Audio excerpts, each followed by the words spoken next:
Well, good day there, everybody. This is Joe. I have a little photography project that I've wanted to do for the last few weeks. I've been thinking about this.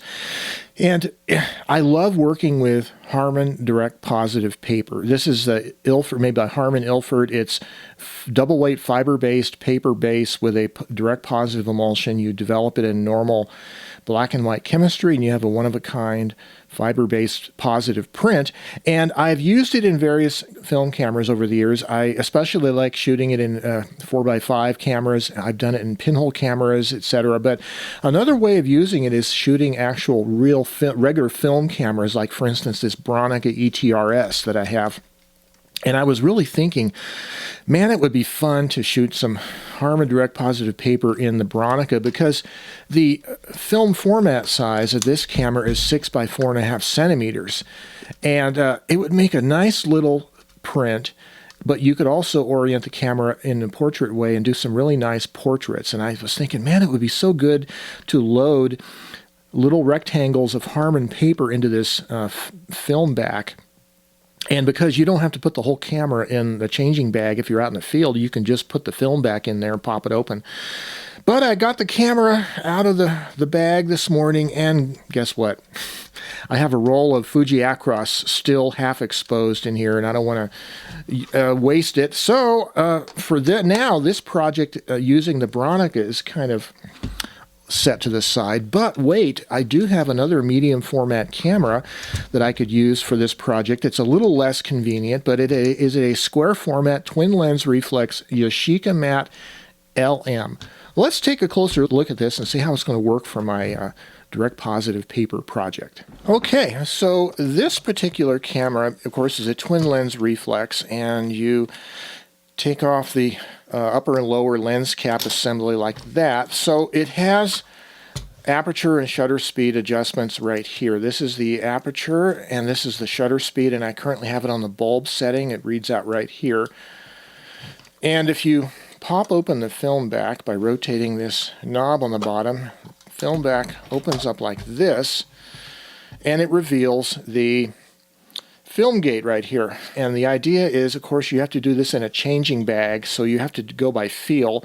You can kind of feel the two rollers like this, and then this pin up here that pushes down, pushes in when you close the back, that pin will be sort of limit how far the paper goes this way, and then you'll just have to feel when you're loading the paper, feel how it goes along this rail. But you basically put the paper emulsion side down, and of course the paper curls toward the emulsion, so it'll be curving up like this as you put it in. You kind of center it, then you just carefully close it. Now there is a pressure plate on the back lid of the camera here, and one of the ideas that some people have used is to actually put a loop of tape on the pressure plate and try to center the piece of paper on the pressure plate, but it doesn't always get it exactly in the film gate. It's better to put it in the film gate like that and then just carefully close the pressure plate, push the lid down against the spring pressure, and then turn the knob to lock it.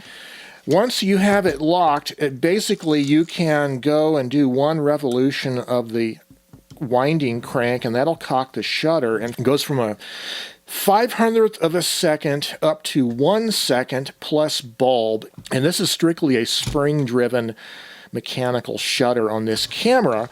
One of the reasons why I was hoping to use the Bronica is because it has an electronically controlled shutter. There's a battery in the bottom of it. It's electronically controlled. It's very accurate, so you can get very repeatable, accurate exposures. But that'll be for another day. For now, we're going to have to use the mechanical shutter on the Yashica LM, so I'm going to have to go into the dark room and cut some paper down.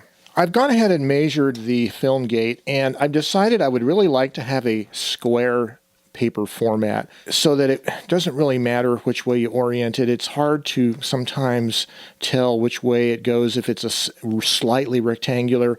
So measuring the dimensions in the film gate, I've come up with 2 5/8 inches. So the 2 5/8 clears the width of the film nicely. There's a little bit of play there between the pin here and the left side of the camera gate. And then the 2 5/8, as far as the length of it along the roll side, you can kind of feel it goes right along the middle of these rollers, so it fits really nicely. So it looks like 2 5/8 is going to work for me quite well. So I can make these all square in size, and so it'll be easy to orient them in the changing bag by feel. And also, because the Harman fiber-based paper curls toward the emulsion side like that, it'll be fairly easy to tell what is the emulsion side just by feel. And of course you can also tell by the texture of the paper. I think my initial experiments, I'm going to try it around the house, around my yard, because the problem with the Harman paper is it's mostly blue and UV light sensitive, and light meters are full visual spectrum sensitive. So when I say it's ISO 4, for instance, really that's under, my experience has been more like summer kind of lighting, but in the winter, the sun angle's lower, you have less blue and UV light in the sky, so you have to rate the paper a slightly lower ISO to get more exposure out of it. And then, if I want to take this out somewhere, I'll have to rig up a changing bag and a little paper box, a light tight box to put the paper in that I can distinguish between exposed and unexposed squares of paper. And of course I'll have to load the camera in the changing bag between every shot in order to change out the pictures. One of the things you can do is come up with a little light tight box and then make a divider inside. And so this particular box I've been eyeing for a while. This is the box that my 7 Artisans manual focus lens for micro four thirds. This was the 25mm f 1.8 lens that it came with. And what I noted about it, I was saving it, of course, to make a pinhole camera out of it, because if you see the way this works, right, it opens up, it's nested, right, nice and tight. And then in the bottom of this box, so this is the lid, it's dark colored. But what I've done here, so it had some dark foam inserts to hold the lens, but I took those out. I left the insert in the bottom here. And what I've done is I've made a diagonal divider with black foam core, and it goes right in here, and it divides the box up into 2 halves. And what I've done is I've taped a little strip right here of foam core, the part that I cut off to make this fit. And it's taped here with gaffer's tape, so if I feel the 2 corners, I can tell one side's different than the other. And so I can take my little 2 5/8 inch squares of paper and I can store them on each side, like that, if you can see that, right? One side will be exposed, one side will be unexposed. So in the changing bag, I simply pull off the lid, set it aside. I have my camera next to me in the changing bag like this, and I will be able to simply, it's nice the way the paper sits, kind of sits up at an angle here, so you can kind of reach it, and you can kind of easily take it and put it in the camera. I will load the paper in the side for the unexposed film, which I'm thinking is going to be the side without the little insert in the notch, like this side. I'm going to have the paper loaded so the emulsion side is facing toward the diagonal divider. So all I have to do is reach in there and pull up one of these pieces. I know this is the front side of the paper, so I can put it face down in the camera like that and close it up, and then of course close up the storage box, and I'll probably keep the storage box in the changing bag when I'm not using it. I'll have that in my backpack. So as I go out in the field, I'll carry light meter, I'll carry the camera on the tripod, and I'll have a backpack that has my changing bag with this in it. And that should make a mobile setup for me to take these pictures one at a time. I'll have to find a place to sit down between every exposure to change them out. Okay, since we are going to be needing squares of paper that are cut to 2 5/8 inch size, we're going to be cutting them out of larger pieces of photo paper. And so one of the questions is, what is the most efficient way to do this? Well, I'm probably just going to cut them out of 8 by 10 sheets. And when you do the math, it comes out to be that on an 8 by 10 square of photo paper, I'll be able to get 3 squares across on the 8-inch side with an 1/8 inch leeway, but I won't be able to get a 4th row down here. It'll be a little bit too narrow. So I'm going to be able to get 9 pieces of paper out of an 8 by 10, and I'll save this other rectangular strip for some other kind of camera later on. Well, so I loaded a piece of Harman paper in the camera, and I got my box also loaded with 8 other pieces. And I Went out and did a test exposure. It turned out I rated it at ISO 3, and it was f4 at a 60th of a second is what my meter read. So I set my camera. Now the camera has the actual shutter speeds go from a 50th to a 100th, and so it's probably going to be a little bit more brightly exposed than a 60th would be, of course. We'll see. So I'm going to try to load the paper into the tank, and then I'm going to set up all my processing stuff right on the table here and just process it this way. Now I could choose to develop these little squares of paper in trays in my darkroom, but of course my darkroom is in my garage, and in the wintertime the garage is really cold, and I would have to run the space heater for a while, heat it up, and all that. But I think what I'm going to do instead is I'm going to use my little developing tank. And let me pop the lid open on this camera here. So this, you've seen this before probably. This is a 35 millimeter film tank, and normally it uses two 35 millimeter stainless reels. But I've been using these little tanks as film developing for paper negatives and Harman direct positive paper. And what you do is you pop the tank open, you take the reels out, and then in the darkroom, I load, or in a changing bag, you load the squares of Harman paper and you mount them to the sidewall of the tank, and you do it so that the emulsion side's facing inward. If you're using resin-coated paper, plastic-coated paper, you can use this blue painter's masking tape, tear off a loop of it, stick it to the back of the print, and stick it to the tank. Fiber-based paper, there's a chance it might tear when you try to release it, so instead I use this artist tape, which you can find at art stores, and it's a little less sticky than painter's masking tape. And I'll just tear off a square like this, put it on the back of the Harman paper, and just stick it to the inside of the tank. And you can see you can do at least 2 of those prints in the tank. You might actually get away with 3 of them, but I usually do 2 of them, one on opposite sides of the tank. And so you, of course, close the lid up, and now you can develop the paper in the comfort and convenience of your warm kitchen. So I have this homemade roller base. You guys have probably seen a piece of plywood with some caster wheels, a sheet of rubber on the bottom that keeps the plywood from sliding around. I painted it, and I have it set up so that you can put this tank on this and makes a makeshift roller base. And I'm using about 100 milliliters of liquid, so it's enough just to cover the bottom like this sideways on the tank. And when you rotate it, of course, it's a rotary processing, so the paper just repeatedly immerses itself in the chemistry as it's rotating. And I have these little plastic drink cups. I have a line marked at 100 milliliters with marker pen, and then there's some tape on it so it keeps it from coming off when it gets wet. But anyways, I have all the cups. I'm using 6 or 7 cups. I use a developer, a water rinse after the developer, then I use a stop bath, a water rinse after the stop bath, a fixer, which my fixer cup is not here, fixer, and then 2 rinses afterwards, so it's usually 7 cups. So there's that. So I'll be able to do this processing in the convenience of my warm kitchen, and that's how I'm going to do my my processing. Okay, so I'm going to be using some Arista paper developer, and this is a liquid concentrate. I usually keep it in these dark brown glass bottles. It lasts longer, and so I want to make a dilution of 1 plus 15 for this particular developer. So the way you do this is 1 part developer plus 15 parts water should make 100 milliliters. I'm going to want 100 milliliters working solution. So 1 plus 15 is 16 parts total.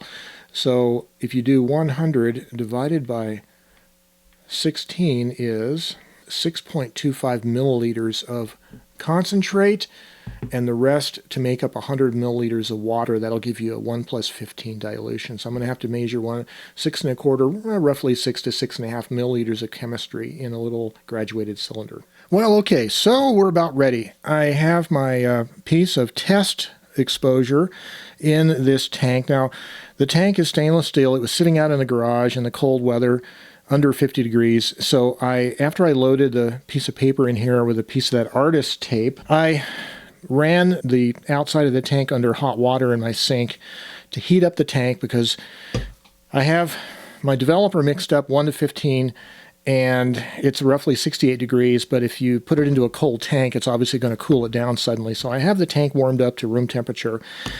So I have all my chemistry here. Developer, rinse, stop bath, rinse, fixer, and then 2 rinses. And all the rinse water I dump into a cup. I always use this Blake's Lotaburger cup I've been using for years just for my wastewater. So, and I have my little battery-powered timer. I've been using that for years. And where's my rotary base? Here it is. The rotary base is right here. I need some paper towels, and let's get started.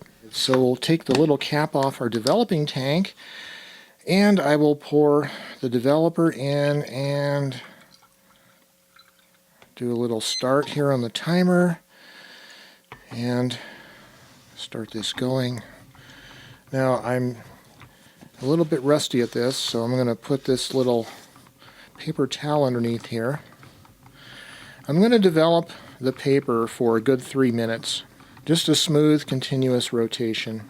The developer, stop bath, and fixer I'm going to pour back into their original containers when I'm done, but the rinse water will get poured into the waste container when it's done. At about 2 minutes 50 seconds, I'll start pouring this back into the container. I'm going to grab my rinse water in the other hand, and I usually do a second pour to get the remaining dribbles out, and then we're going to pour the rinse water in. We'll go for 30 seconds, so that's 330, 340 roughly. All right. Just got to keep track of where you're at. You don't want to dump the good chemistry in the waste container. So here's the stop bath. So I'm using white vinegar as a stop bath. Seems to work okay for me. And so 350 to 420, 420. And we'll pour this back into the stop bath container.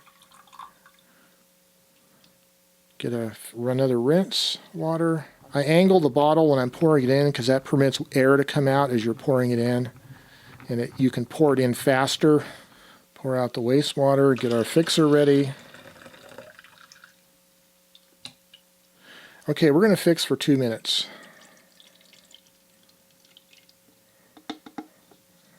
Okay, 5:12, 5:15, let's go to 7:15 on the timer. Almost 7:20, we'll call that good. Pour out the fixer. Get as much as we can out. Do our rinse water. Angle the container so the air comes out. 30 seconds is about 8:10. Okay, rinse. Make sure your waste container is big enough to hold 400 milliliters. 4 100 milliliter containers. Okay, final rinse before we open it. 8:55 will be the timer when we're done. Okay. All right, let's take a look. Stop our timer and see what we got. Oh, interesting. Hey, it actually came out. What do you guys think of that? Okay, let's look at this picture. The black border around the picture is not dark black, and that tells me that it didn't get enough developer. So my little glass jar of paper developer might have been a little old, and given that, I either should use fresh developer, or since I don't have a container of fresh, I should decrease the dilution to about 1 + 10. Get a little more developer in there. So the shadows weren't quite as dark, but it's a really high contrast scene, and it's not bad. Now, there's another interesting effect that happened is my wife was wearing a bright white fleecy vest and shirt, and it looks like it's actually solarized. That should have been the whitest or brightest part of the scene. So it actually solarized her top there, which is interesting. But her face, I metered the exposure off her face, and it was not too bad. So there's a interesting little direct positive print right out of camera. So I have this thing rinsing in the sink. You want to put something on top of the container to keep the print from floating up. It'll sometimes float all the way up, and then it won't rinse properly. So just put something over the top of it like that. And then normally in the summertime I will rinse this outside and water the landscapes. But in the wintertime, and of course, the water, the garden hoses are frozen and solid, so I just unfortunately have to waste water. And because it's a fiber-based print, it's going to take ideally about an hour to archivally rinse fiber paper. So that's a lot of water to waste. Alternatively, if you want to take a little bit longer in doing the rinse but conserve water, is set it in a still container of water and let it sit for, let's say, half an hour. Dump it, fill it up again with fresh water, let it sit another half hour, and do it 2 or 3 times. And over the course of a couple hours, it'll give you the same equivalent kind of archival rinse as continuously running. So because the shadow detail in this print is a little lighter than I wish because it was underdeveloped, I'm going to selenium tone the paper. Selenium tone will give it a nice kind of a chocolatey brown color depending on how long you leave it in there, but it'll also slightly darken the shadows, and it'll also make the print more archival because it's going to substitute silver selenide for some of the silver oxide in the emulsion, and that particular compound is more archival. It just lasts longer. Okay, let's get some of this selenium toner poured in here. I don't necessarily need the whole bottle. I'm just going to throw this in here face up and try to watch for the color change. Usually takes a couple minutes, and yeah, the selenium is a little cold. I did not microwave it, so it may take a couple minutes here to do. You want to make sure you do this in a well-ventilated space because selenium has a really strong smell to it. So it's starting to get a little bit of a color change around the borders on the upper right and lower left here. So I just need to keep agitating it, and it's going to start changing color pretty rapidly here when it does. This is usually what happens. So you have to kind of pull it out when you decide it's had enough color change. Okay, this is about as far as I want to take it. It has that nice chocolate brown shadow detail. And it's interesting how her solarized top is more of a cool tone. So it's very interesting, kind of a split tone look to it. We'll have to re-rinse this print thoroughly to wash all the selenium off and then dry it. And here you can get a little bit more accurate idea of the color of it in this more normal lighting. That fluorescent lighting in my darkroom is kind of wonky, but anyway, it's a nice chocolate brown color. I think it really works well with the image. So. Okay, I'm going to squeegee this, starting with the back side of the paper first.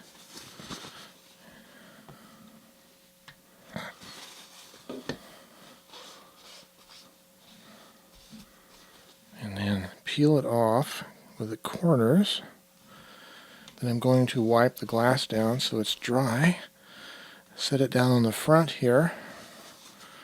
And carefully squeegee the front. Make sure you don't have any hard pieces of grit in the squeegee, otherwise it might scratch the emulsion. So the front side of the print is superficially dry, still damp on the inside fibers of the paper. So what I'm going to want to do now is to tape it down, or face up, on the glass.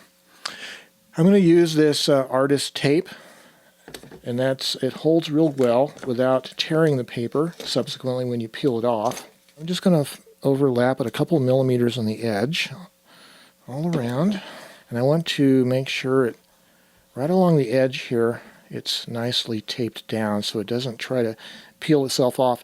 As the fiber paper dries, it's going to put quite a bit of upward curling force on the tape, so you want to make sure that tape is stuck down there right along the edge pretty good. So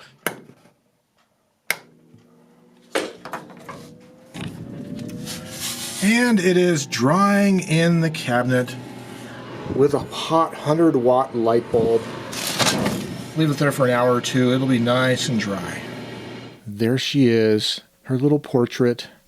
A 1:1 size direct positive print right out of the camera using the Yashica Matte LM.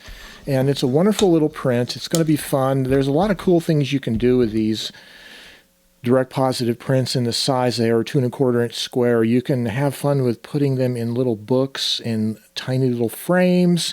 There's a lot of different ways to do these. You can make zines, dry mount them in booklets and make zines out of these pictures. But it's a wonderful little print, and I'm really glad that I was able to selenium tone this, get a little bit more warm tones in the paper itself. I really think it has a great effect.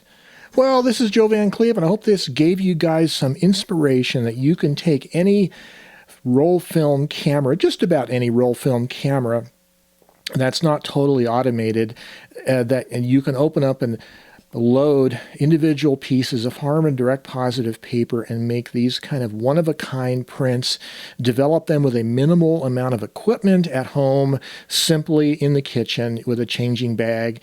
Works really well. It's a fun thing to do. Well, hope this gives you some great creative ideas, and until next time, as always, stay creative and have yourselves a great day. Bye-bye for now.